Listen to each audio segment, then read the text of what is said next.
Applying a few new coats of paint is one of the most reliable and cost-effective ways of making a room feel like new. Pay close attention to your preparation and follow these steps to get a perfect painted finish with minimal fuss. You'll need all your Rota Cota products, easy clean brushes, roller cover, cleaner, cage frame, heavy duty tray and your extension pole. Now I've already covered the floor with a drop sheet to ensure there's no damage from spillage or drips. And as you can see, I've already prepped the wall. It's clean and dust free. I've masked up our skirtings, our trims and our architrave. I've got on there a good quality primer sealer undercoat. And last of all is to get a paint colour of your choice and slap it on the walls. Dip your paintbrush about 2.5 centimetres into the tin and brush off the excess paint by scraping only one side of the brush on the edge of the tin. We're now ready to cut in. Now I'm just about to start cutting in.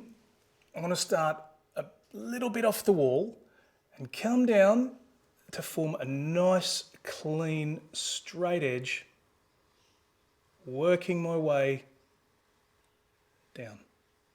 Okay, it's important to maintain a wet edge, and also remember, try not to cut in more than one wall at a time. Okay, let's fill up our paint tray. And that should be enough to get started. Okay, now we're ready to paint the wall. We're going to get a nice even coat of paint on our roller.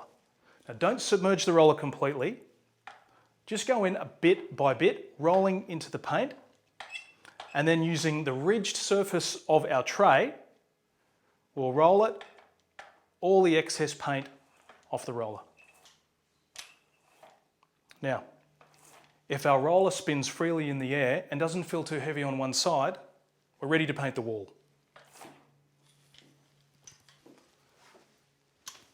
Now I'm going to start painting the wall in a W motion, and I'm going to do the entire wall.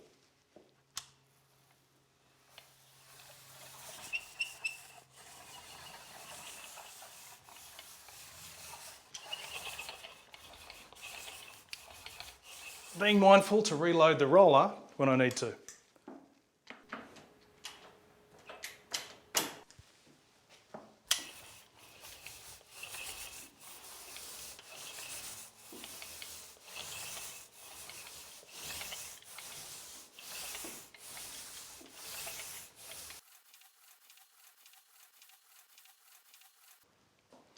Now, when you've rolled in the entire wall, it's time to start laying off.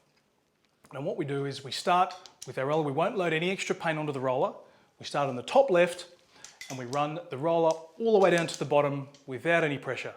Now we'll keep doing that sequentially across the wall to remove all the lines created on the right.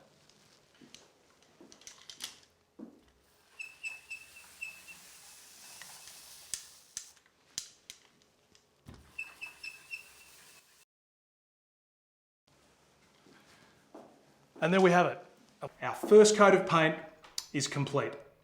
Now while we're waiting for that to dry, I'm going to take the roller off and store it in a canister, ready to use for our next coat. Okay, I'm going to disconnect our paint roller from my extension pole and store it in my handy canister, which will keep our roller nice and fresh for up to 24 hours while we wait for our wall to dry.